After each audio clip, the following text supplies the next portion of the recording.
In 2020, we took a drive through Nashville, Tennessee. The country was in the midst of quarantine at that time. However, we could still travel, but still had to stay away from the public. On our way home, we wanted to drive through and see the city of Nashville. It is undoubtedly a beautiful place.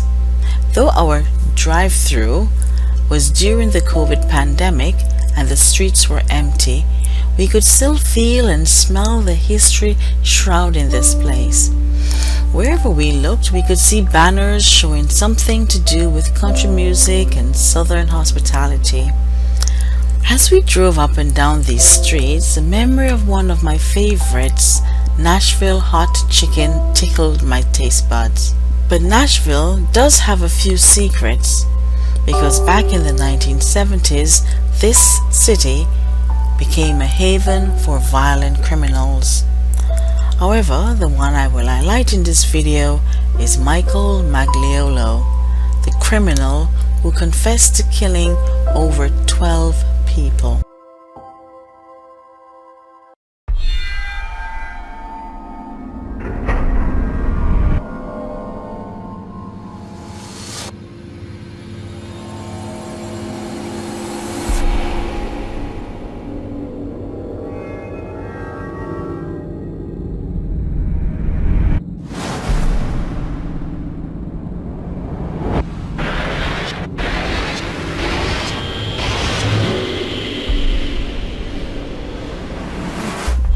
Welcome to another episode of This Happened Here, where I bring you true stories, the good and the bad, of things that have happened here in the USA, and quite frankly, anywhere else in the world I find interesting stories to share with you.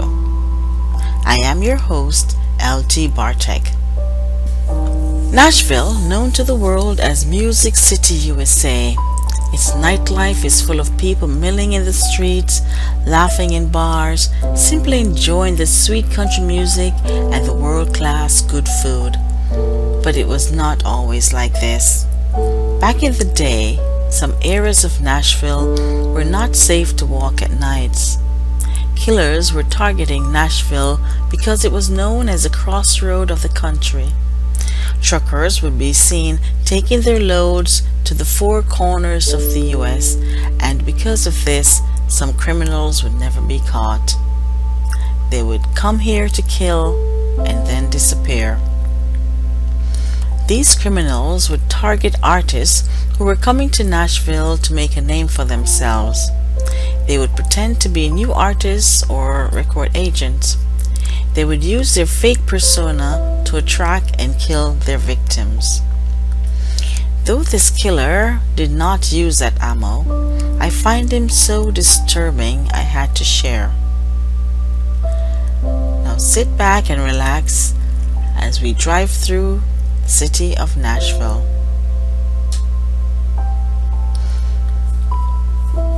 This killer name is Michael Scott Magliolo. Michael was a manager at McDonald's in Texas. On his day off, he would seek out cross-country haulers and ask if he could ride with them.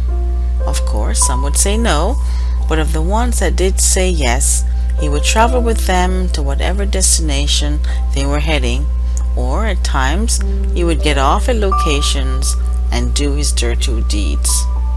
He's known to have murdered in Louisiana, Ohio, and Tennessee. It was Thursday, September 26, 1991.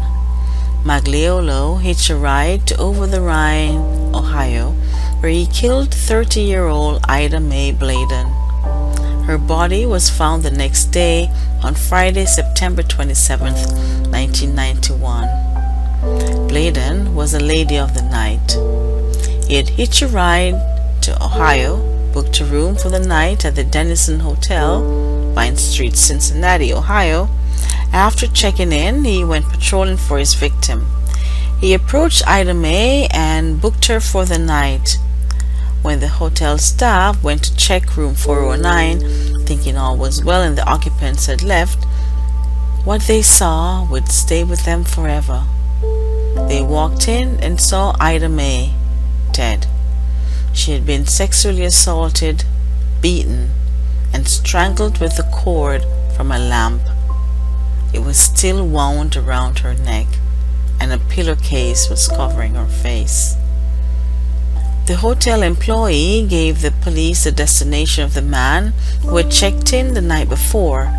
They told the police he was close to or in his 30s, about 5 feet 7 inches, and was between 150 to 160 pounds. He was thin in stature and had given a Texas address. A week later, Magliolo booked his stay at the Esquire Hotel on Dickinson Road, Nashville, Tennessee.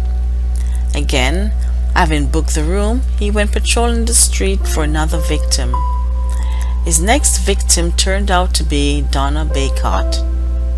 It is not clear if he didn't get a lady of the night because they had refused him or none was available, but he later went to a lounge where he saw Donna, who was 20-something at the time. Donna might have given him her address because later that night, Michael showed up at Donna's house. They had exchanged words and Donna left with him. Detective Pat Postiglione was a detective on the scene. Pat is one of Nashville's best and have solved many cases, but each case still unnerves him. This one he would remember for a long time. The detective was called in when the manager went to check on the guests in room 23, when the occupants had missed their checkout. The manager knocked and waited but did not hear a response. He knocked a few more times and not hearing anyone, he thought they had probably left. So he put his key in the slot and opened the door. He about fainted when he saw the gruesome scene. Donna's body was laying on the bed. She was naked and had been strangled with one of the bathroom towels, which was still wrapped around her neck. The room was also soaked for some reason. The manager immediately called the police and told them that the couple had come to the motel around 4 a.m. and a few hours later, this is what he saw. The technology back then was not advanced as it is now, so using blood stains and fingerprints was not used to find the killer. But that didn't stop Pat. He found out that the person who had booked the room was a Texan and he had given the name Terry Campbell. Donna's sister had also told the police that they had met Terry at the BJ's Country Lounge. It was October 3rd, 1991. Donna had stopped by the lounge to see her sister Vicky, who was working there at the time. So Terry, the name he had given to the ladies, chatted up Donna and then later came and got her from her home. That was the last time Vicky would ever see her sister. A year later, due to a DUI in Texas, Terry Campbell was now identified as Michael Magliolo.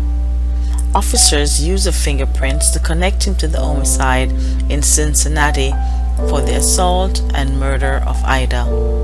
Detectives for both cities wasted no time in going to Texas to question Michael. During the questioning, Michael confessed to the killing of Ida and Donna and a man in Louisiana. It turned out that Michael had 25 known aliases. Then in 1993, he was sentenced to 15 years to life for the role in the murder of Ida. Later that year, the justice system added on a life sentence plus 50 years for the assault and murder of Donna. Today, Michael Scott Magliolo is 62 years old, having been born on July 8, 1960.